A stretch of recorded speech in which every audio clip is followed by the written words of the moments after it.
r/nosleep. Hosted by u/Elias_Withero. A coming catastrophe, the tower in the cornfield. Part 1. I feel like my life has been slowly building up to something horrible. I've seen strange things, experienced some truly horrible events, but I've learned to just keep my mouth shut about it because no one would believe me. I've had a rough life. As a child, eerie things would happen to me. I didn't think about it much then because I was just a kid. I didn't know any better. But as I grew up, I became aware that what I was going through wasn't normal. And it scares me. In light of recent events, I think it's time I explain myself. I think it's time I told you what happened when I was younger. It's the only way any of this will make sense. And then maybe you can help me prepare for what's coming. Event 1. I was an only child. I lived with my parents on a farm up in the New England countryside. We didn't go into town much. My father was a quiet man and my mother a strong woman. They were good to me. But they didn't believe a word I said when the events began to happen. I was 5 years old and sitting on my bed, saying my prayers and about to go to sleep when I noticed it for the first time. I saw it outside my bedroom window in the cornfield, illuminated by the full moon. It was a thin, black square tower, rising up into the night sky about 20 feet. It was 3 feet wide diagonally from corner to corner. Its shimmering walls glowed under the moon, like it was made from liquid darkness. I pressed my face to the window pane, eyes wide. It was the strangest thing I had ever seen. And for whatever reason, it filled me with creeping dread. I pulled myself from the window and buried myself under the covers. In the morning, the square tower was gone. I told my parents about what I had seen, but they didn't believe me. Event 2. About a month after I saw the black tower, I began to notice something else. I would wake up in the middle of the night to an owl hooting by my window. Now, there was nothing strange about owls where I grew up, but this was different. When I crawled to my bedroom window to look outside, I immediately spotted the creature. It was big, maybe 2 feet tall, its feathers coal black. It was perched on a tree to the left of my window. It was always turned away from me, staring out into the cornfield. A couple seconds after I spotted it, the owl would slowly turn its head around and stare directly at me. Its eyes were 2 unblinking yellow orbs in the night. As soon as it saw me, it would burst into flight. But as its talons left the tree, it would freeze, completely immobile in the air like it was part of a movie someone paused. It would remain like that until my heart thundered in my chest 5 times, and then it would return to life and disappear into the night sky. This happened nightly for over a month. Event 3. I was getting the mail at the end of our long dirt driveway, a good quarter mile from the house. I remember it was hot and I was terribly thirsty. As I wiped sweat from my face, I looked up towards the house and froze. Our roof was lined with black owls, their golden eyes huge and unblinking. They were all looking at me. Then, slowly, they shuffled to look into the cornfield. Clutching the mail with trembling hands, I turned to look as well. The tall, thin tower was back. It was the first time I had seen it in months. As I gazed up at it, the owl suddenly exploded into flight, a flurry of feathers and flapping wings. No sooner had they taken off than they froze, completely static in the air like someone had snapped a picture and they were caught in the frame. Seconds later, they resumed their flight like nothing had happened. They flocked to the black tower and perched on top of it, turning back to watch me. I hurried back to the house as fast as I could, keeping my eyes trained on the ground with my heartbeat roaring in my ears. I felt sick and terrified, the tower a looming shadow in the corner of my eye. I burst through the front door and threw the mail on the kitchen counter. My mother asked why I looked so upset. I pointed out the window, finger shaking. She couldn't see at the tower. Event 4. After that incident, the tower disappeared again. I grew terrified of the cornfield and dreaded any time my father asked me to join him while he tended the crop. My eyes would flutter about in sheer panic, waiting for that bizarre tower to come rocketing out of the earth. It was during one of these days that I saw something new. I was lugging a bucket of water from the house to the fields where my father waited. It was unbearably hot and I was bringing him some cold relief from the blazing sun. As I was about to enter the cornfield, I spotted something by our barn, a couple dozen yards to my right. It was rabbit. But something was very, very wrong with it. Its skin was patched with tiny, perfect squares of darkness. There was no rhyme or reason to the pattern. Its fur looked like one of those sliding puzzles that someone had lost a couple pieces to. And it was slowly spinning on its head, tracing a circle in the dirt, its limbs rigid in the air. It made no sound as it completed another circuit, its eyes unmoving and still. As I was about to drop the bucket and run to my father, the rabbit stopped. Its head remained in the dirt, its feet pointed towards the sky. And then it spoke. Its voice was that of a child. Its voice was mine. Dad? Dad? Dad, don't die? Dad dies in a disaster. Dad dies on the dead day. The bucket fell from my hands and my bladder released. Sweat dripped into my eyes as I watched the horrific display, my heart hammering in my chest. Suddenly, the rabbit let out a piercing squeal. I covered my ears against it. It sounded like a screeching microphone. The noise dug into my head and I squeezed my eyes shut against it. When I opened them, the rabbit was gone. Event 5. This is the last event I remember as a child. It was the following winter. I hadn't seen the tower or the owls in months. In fact, the whole strange incident was gradually leaving my memory. I was only 5 and youth pushed away the fear of those haunting visions. Until Christmas Eve. It was late and a fresh snow dusted our land. The house was quiet and calm, my parents long asleep. I awoke sometime in the night, my stomach aflutter with Christmas morning excitement. I looked at the clock and saw it was far too early to wake my parents. I would have to wait. But that didn't mean I would have to wait to see what Santa had left me. Like a ghost, I slid out of bed and went to the living room. As I passed the big bay window, I turned my head to look outside at the falling snow. My blood turned to ice. The tower was back. And it was huge. It rose from the now barren cornfield like a looming titan. It had to be at least 100 feet tall, its slick black surface glimmering under a full moon. As I was about to run for my parents, I heard something. I heard something clawing down the chimney. My mouth went dry and my chest seized with fear. I made a mad dash to my bedroom and dove under the covers. Breathing heavily, I waited, ears straining to pick out any noise. From the darkness of my covers, I heard a thump in the living room. Tears of panic pouring down my face, I slowly lowered the covers and peeked out towards my open door. Immediately, I felt a scream crawl up my throat, but I slammed my teeth together so hard my jaw popped. It hadn't seen me yet. Creeping across the living room was an owl. But only half an owl. Jutting from its lower half were 2 human legs. Its chest and head flopped lazily around like it was dead. The legs grew out of the feathers like some kind of sick mutation, the useless owl head bouncing against the back of its human thighs. From my open bedroom door, I watched it walk from the fireplace to my parents' closed bedroom door. It stood in front of it, legs crouched like it was listening. After that, it moved out of sight and I heard something fall to the floor in the kitchen. I didn't dare get up. I don't know how long I waited, heart crashing against my chest. I didn't hear it leave, but when the sun finally rose, the creature was gone. My parents eventually got up and were shocked to find me still in bed. It took them 20 minutes for them to get me to crawl from my covers. Posted by /Elias_Withero. A coming catastrophe, the Mirror Men. Part 2. After that night, that horrible night, I didn't see the tower again for years. My life settled into a comfortable lull and the terrors I witnessed slowly faded into memory. Never completely, no, I would never forget the things I saw. I grew up, my parents got older, and time marched on. I enrolled in college and went to a state school a couple hours from my parents' farm. Things were going well. I thought I had escaped whatever nightmare clutched my childhood. But I was wrong. My father died my freshman year. Some freak accident with his tractor. He was crushed instantly. I remember hearing the news and I was absolutely devastated with grief. As I rushed home through a veil of tears, something came rocketing through the depths of my mind. Something from all those years ago. My father had died on All Saints' Day, he was killed on the Day of the Dead. The haunting image of the rabbit spinning on its head rose in my mind's eye like a looming horror and I remembered what it had said. What it had prophesied. Dad dies on the dead day. I gripped my steering wheel a little harder and felt my heart begin to race. Mom was dead when I arrived home. She killed herself in her bedroom, a rope around her neck suspending her from the ceiling. My world shattered and despair consumed me. I didn't return back to school. After taking a few weeks to figure out my life and bury my parents, I decided to stay at the farm. I decided to make it my own. I was young and scared, my options few and chaotic. I wanted to honor my father and the work he had put into this land. I wanted to continue what he started and work the land, making the earth my own. After a couple months, I became accustomed to my new reality. I slipped into the comfortable groove of working life and found the hard work and sunlight helped repair my broken heart. But nothing good ever lasts. In the fall of my first year on the farm, it began once again. Event 1. I had just finished working the fields for the day and was cleaning up for dinner.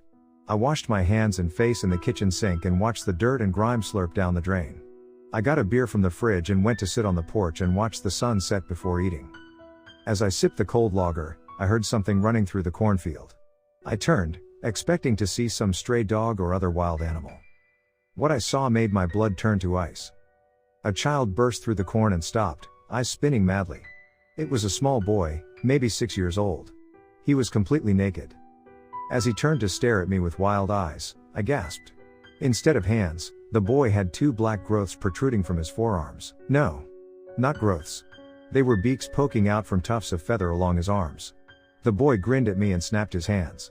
The beaks clicked loudly in the dimming light. My eyes went wide and my stomach knotted in panic. The boy looked exactly like me when I had been that age. Wordlessly, the child turned and sprinted back into the cornfield, leaving me reeling and breathless. It was starting again. Event 2. 2 days later, I was awoken in the middle of the night by something outside. I crawled out of bed and went to my window. My heart was thundering, the recent memory from 2 days prior still burning in my chest. I cupped my face to the glass and stared out into the moonlit night. My eyes searched the lawn and then went to the distant cornfield. Shadows danced before me, each sway of the stalks causing me to jump. What had woken me up? And then I heard it. It was coming from the cornfield.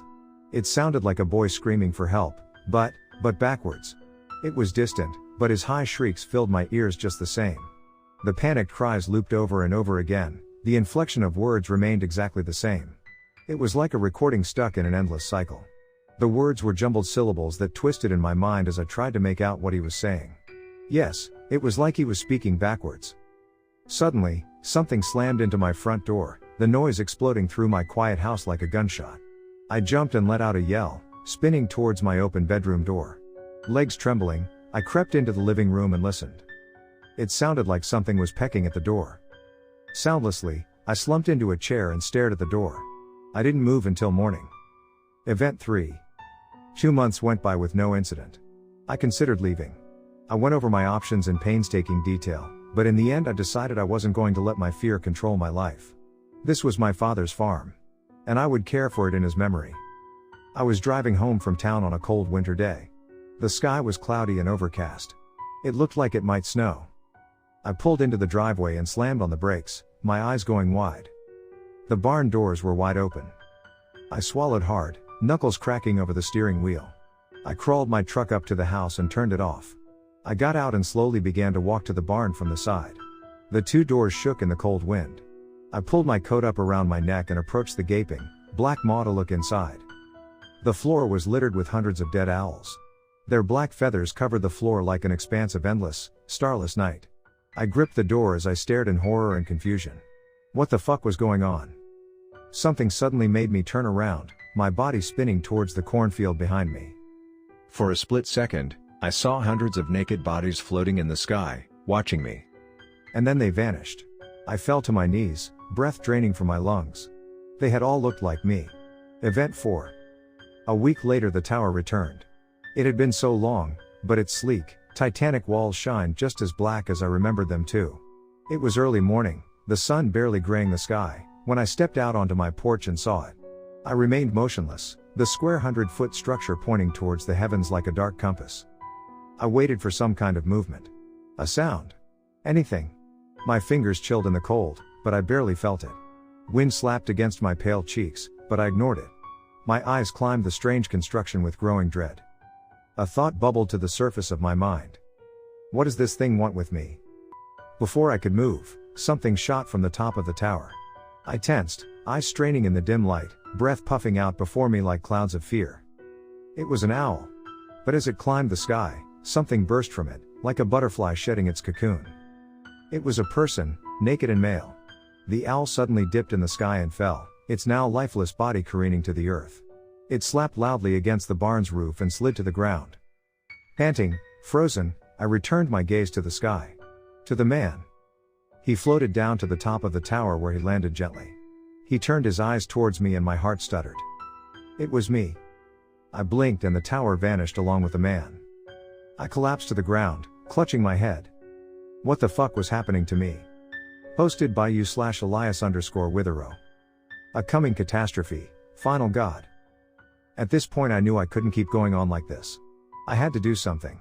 Things seemed to be escalating and I didn't want to sit back and wait for whatever horror would come next. I was exhausted, living in a constant state of heightened fear, and I could feel a dark energy in the cornfield at all times. No matter where I went, no matter what I was doing, I could feel it in the back of my mind, waiting. This is what has led me to the point I find myself at now. These last events have set in motion something I'm not sure I can control or predict. Maybe telling you this will help in some way. Maybe I can stop this. The last event. About a month after I saw the man emerge from the body of the owl, I decided that the next time the tower appeared I would investigate it. Just the thought sent ripples of fear coursing through me, but I didn't see any other option. It was a cold day in February when the tower returned.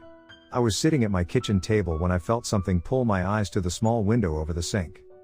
And there it was, rising from the earth, silent and shimmering, its ebony walls gleaming in the pale sunlight. As soon as I saw it, I felt sick. All the willpower and preparation drained from me like pus from a cyst. I stood shakily, placing one hand on the kitchen table for support. I never took my eyes from the window. I didn't see any movement, didn't see any owls or people. I pulled on my boots and shrugged on my coat, forcing myself to calm. I pulled my door open and started walking towards the looming construction. My feet crunched over frozen earth and my breath billowed before me like trails of cotton. As I walked closer, I felt a weight settle in my stomach. A dread. I could feel some kind of energy buzzing in the back of my head, like tiny pricks dancing over my brain. I stopped a few feet from the tower, eyes roaming the hard angles for some kind of door or seam. Nothing. I walked completely around it, heart hammering in my chest. Still nothing. It didn't feel right being this close to it, like it was a poison growing on my land. I took a deep breath, and reached my hand out to its surface. As soon as my skin made contact, my world swam in darkness. I was standing in a field. Dead grass wilted beneath my boots. The field spanned out for miles in every direction, wrinkled slightly with tiny hills. A wind whipped my hair about my face and I smelled sulfur. The sky was cloudy, but the color was off. The rolling blankets above me were slightly yellow, almost sickly. I suddenly felt an overwhelming sense of vertigo rock my mind. I shut my eyes and rubbed my temples, willing the sensation to leave. Once I got myself under control, I noticed something. It was completely silent. Not even the wind made sound as it slid through the air. It was like I was standing in a soundproof room. I couldn't even hear my pulse in my ears. I turned slowly, searching for some kind of landmark. I knew I wasn't on my property anymore, but the hills failed to give me any clue as to my location. I licked my lips, shoving my hands in my pockets against the cold. Something told me this place had never been seen before. That's when I noticed something moving in the distance. It was colossal in size, a massive vision that demanded my attention. Growing out of the earth was a human body, hundreds of feet high. It started at the waist, rising from the dead earth like some kind of mutated growth. Its long, thick arms were lying on the ground before it, palms up, like it was in prayer or meditation. Its torso was wide and strong, a giant formation of flesh that spread across the overcast sky. As my eyes roamed up the horrific sight, I felt my breath leave my body as I gazed upon its head. The abomination had the head of an owl. Sprouting from its neck was a mass of feathers, black as the deepest corners of space. Two eyes as big as moons gleamed at me, impossibly yellow and alert. It was miles away, but as soon as I made eye contact, I felt like I was sucked towards it, pulled through whatever cosmic laws rules this terrible place. I stumbled and fell backwards, my mind confused by the sudden twist of dimensions. I squeezed my eyes shut and when I opened them again I realized I hadn't moved at all. And that's when I saw the rest of them. Hundreds of thousands of naked people stood before the mutation, immobile and frozen, a field full of biological mannequins. They all looked just like me. I stood, knees shaking as I gazed upon the horrific scene. What the fuck was I looking at? What was the purpose of all this? Suddenly the earth shook slightly and I caught myself, quickly regaining my balance. I looked towards the huge human body growing out of the earth and saw it rise, ever so slightly, just a couple of feet out of the ground. The giant creature twisted its owl head at me and I saw a cluster of feathers fall from its face, fluttering hundreds of feet to the ground. The now bare patch was covered quickly with human skin. The naked clones of myself didn't move, didn't even seem to notice. I wasn't even sure they were even alive. Not yet anyway. And that's when everything came crashing down on me in a wave of terrifying realization. The walls of confusion were demolished under a dawning understanding. I sank to my knees and my body shook, eyes bloodshot and afraid. The tower had been some kind of probe, searching the land for suitable life to replicate. Owls, rabbits, then me. I must have been the first human life it had attempted. Jesus Christ, I croaked, horror consuming me. This thing, this titanic entity, it had been searching our world for the highest form of evolution to mirror itself after. And it had settled on the human race. It had settled on me. Memories flooded my mind as I began to piece things together. The owl with the legs, the boy with the beak hands, they must have been some kind of glitch, failed experiments during the transition period. The rabbit spinning on its head, patches of its fur blacked out with perfect squares of darkness, had that been a glitch also? An incomplete replication? Perhaps it was transitioning from owls to rabbits, but then decided it wasn't a manageable vessel? Then why had it spoken to me and predicted my father's death? A thought came rocketing out of the depths of my mind, because it wants you to know its omnipotent power. It was like a sledgehammer to the chest, and I raised my eyes to take in the great monster before me. "What do you want?" I whispered, lips trembling. But I realized I had already discovered the answer. It wanted me to see it. It wanted me to know that I was the one responsible for this rebirth. This alien evolution that was preparing to enter our world. These clones would be sent to walk among us, plotting, planning, without incident, hidden from suspicious eyes under a cloak of human skin. And when it was ready, I feared the monster would be finished growing from the earth. And it would join its pawns, its power at its peak. And there would be nothing we could do to stop it. I screamed, my chest heaving, but my voice was lost in the wind, the silence swallowing it up. I clutched my face in my hands, staring at the army before me. How long did we have? How long before they came? What would they do to us? What kind of power did this massive entity possess? Why was it growing from the earth, bit by bit? It's regrowing itself in your image, absorbing all knowledge of the human race, molding itself to understand us better. The weight of the realization crashed over me like tidal wave. I felt myself grow dizzy, the vertigo returning with tremendous power. I collapsed to the ground, clutching my head until the world went dark. I woke up in the cornfield, shivering and alone. The sky was dark as I pulled my trembling body from the dirt. I felt sick and my head was splitting. I fought off an urge to throw up and managed to keep the tide at bay. Nothing felt right, nothing smelled right. The sky was too dark, the ground too soft. Or was that just my mind trying to balance itself between the two dimensions? I didn't know and didn't care. I just wanted to get away from the field, the farm, everything. The tower was gone. As I made my way to my house, I swore it would be the last time I had anything to do with that nightmare construction, the owls, everything. I quickly packed a bag, threw it in my truck, and began to drive. I don't know how many days I spent on the road, desperately putting distance between myself and cornfield. I finally stopped at hotel, unable to stay awake any longer. I got a room and fell asleep in seconds. Which is what leads me to where I am now. Now that I'm away from the farm and had some sleep, now that I've cleared my mind, I think I've made a discovery. I am the link they need to enter our world. It's always been me. Growing up, I was the only one who could see them, who they interacted with. Why? I don't know, maybe because they chose me to mirror themselves after. For a while I thought just being away from the farm would be enough. I thought the cornfield was the source, their way of entering our world, but it's not. It's me. I don't know what else to do. I think I'm going to kill myself tonight. Christ knows I don't want to, but those things can't be allowed to enter our world. They would destroy us in a matter of days. Their power, their capabilities, who knows what secrets they still hold. I know I don't want to find out. This is the only way. I hope I'm not too late. Goodbye.